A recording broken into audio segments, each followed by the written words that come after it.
I became quite ill after a tablet that was given to me called prednisone, and unfortunately it made my mind go skew-whiff, and I was talking nonsense for about 9 months. And my family came one day and they said to me, "Anne, we are about to sell your property and we don't think you'll ever get better." So with that I said, "Oh, I'm quite well, thank you," and I started to talk normally. So that was very dramatic because they were about to go over and sell my property, and so I saved the day. Anyway, that meant coming here I was a problem to begin with, having this nonsense talk. So fortunately I was told, "You were very funny when you were talking." And I said, "Oh, thank God for that." I said, "You could all laugh." They said, "Well, we certainly did." So I thought, that's a good start. So I learned that they all like laughter. Anyway, it was very funny all the time. So when I recovered, I began to realise I could speak to the group living here, and that I became valuable because of my many different experiences. I was originally a teacher, and I have the skills of a teacher, and I know how to give incremental little bits of information and to engage a group I was talking to. So that all eventuated, and so I've gradually gone from being silly to being very, very sensible and useful. So that's about how I came and how I've continued to exist. All I can say is I have a lovely family, very gifted family. My mother was a wonderful pianist and accompanist, and she played during the silent movies. And she had her own orchestra, and she learned to make beautiful entertainment in a lovely theatre in Tamworth, where I grew up.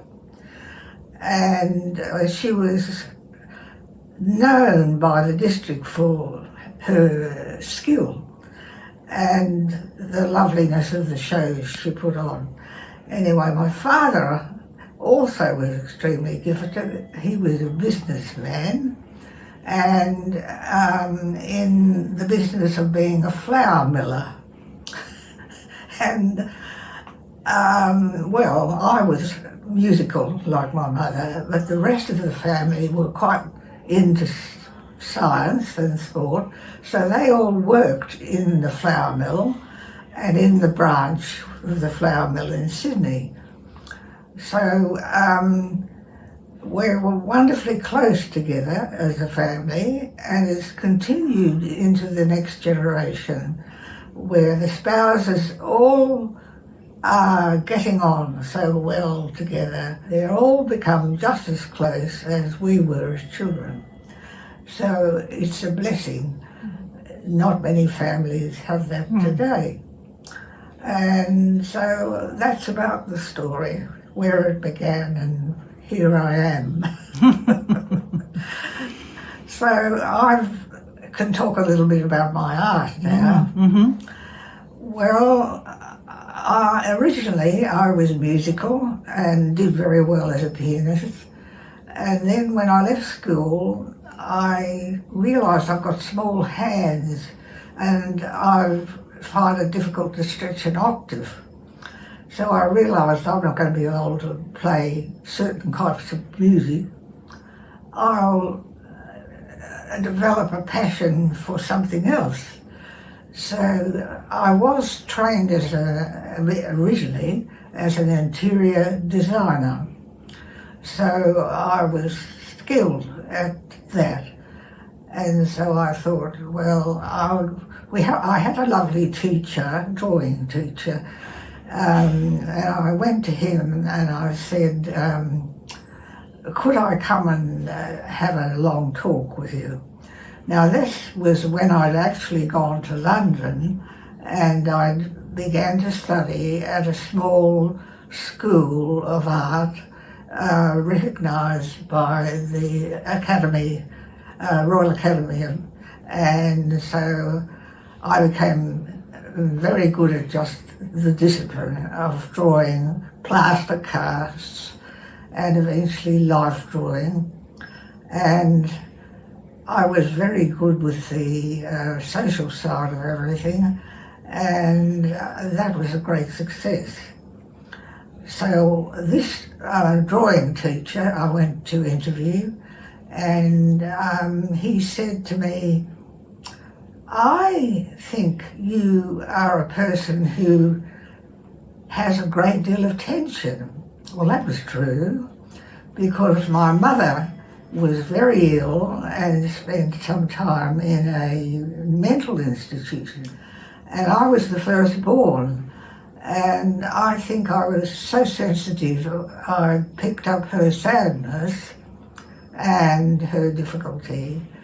Anyway, he gave me this suggestion. He said, I know a wonderful woman who is a medical doctor, and she then, after the war, she trained in psychoanalysis, and she has a wonderful practice in out of the country from London, and she has an arrangement with a guest house that you can stay at, and they'll look after your meals and you'll be able to do exactly what she wants you to do. But you have to do it for 6 weeks. So I did it for 6 weeks, and I was never more happy because she had all her art on the walls of her wonderful studio, and you looked at them and I thought, that's the kind of art I want to do. Now, it was very funny because when Joanne was started to teach us, I thought, oh, that's what I did with this wonderful doctor. Then at that time, I bought a book, and it was written by a poet called Gail Jones. She's a person in Sydney. And I was amazed that she mentioned this doctor in the book and what wonderful work she did.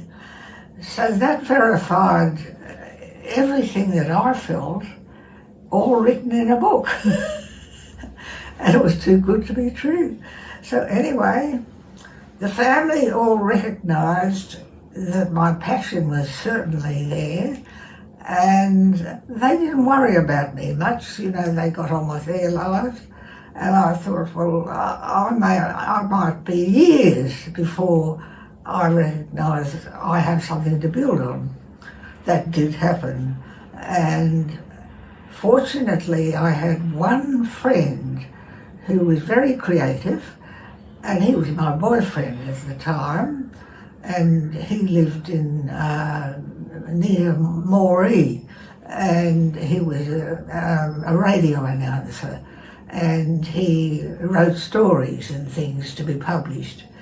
Well, we had a marvellous friendship, and so he then encouraged me. He said, just persevere, but wait, it's going to be a long time before you really know you are a special kind of artist. So I took all his advice, and that's where I am now.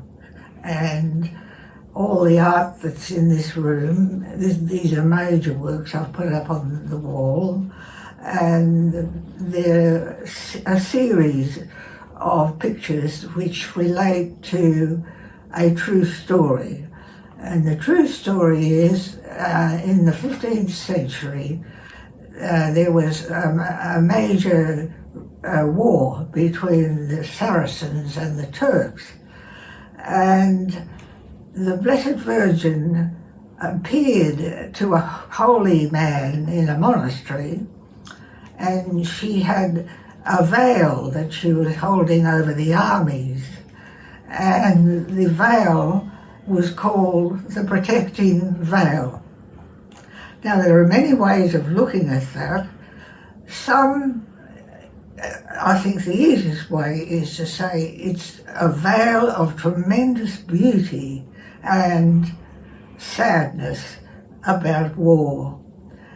And so I resonated with that story so strongly. I thought, this is where I'll make my mark. And so the first picture I did was called The Protecting Veil, and the veil had tears running down on the veil. And so it was a feminine image. So I knew then femininity was the most important value in our time. So the next picture I did was called of the feminine unveiling. That's the one in the corner. A feminine unveiling. And then the last one was called revealing a rose. And a rose is feminine for the story. The sadness of the thorns and the veil protecting that unveiling.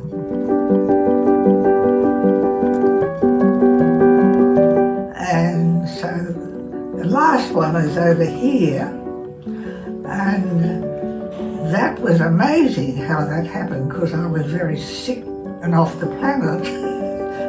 But I could see this thing I was hankering after becoming the best picture yet. And that was because it was of the Blessed Virgin herself. And so it's just called Entwined. And that was showing what is the most important thing is, if you want to love Mary, you have to become Mary and do as she did with her for motherhood of a baby. And the image of the entwining I got floating outside the body, and somehow I've had nurses in here who say there's something about that picture, that last one, they all want to own it. And that was amazing.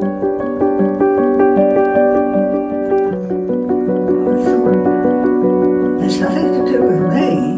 It's something that God is acting in the picture. Comes through. So that's about my story. The last one I only finished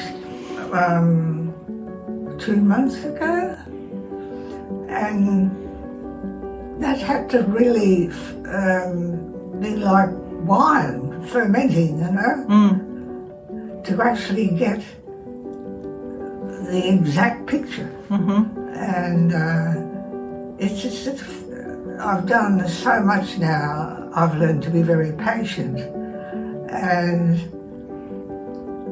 when it starts to come out and you're not thinking, then you know it's past you.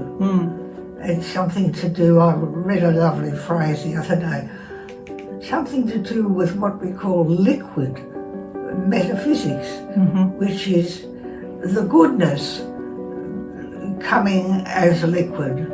It happens of itself. So that's the story of that beautiful picture. And can you tell me when you did the first one? Oh, the first one was years ago. That's the funny part about it. It would be 60 years ago. Right, so it's a life's work really, isn't it? Yes. It's been a life work, this series. Yes, and that's about the whole story.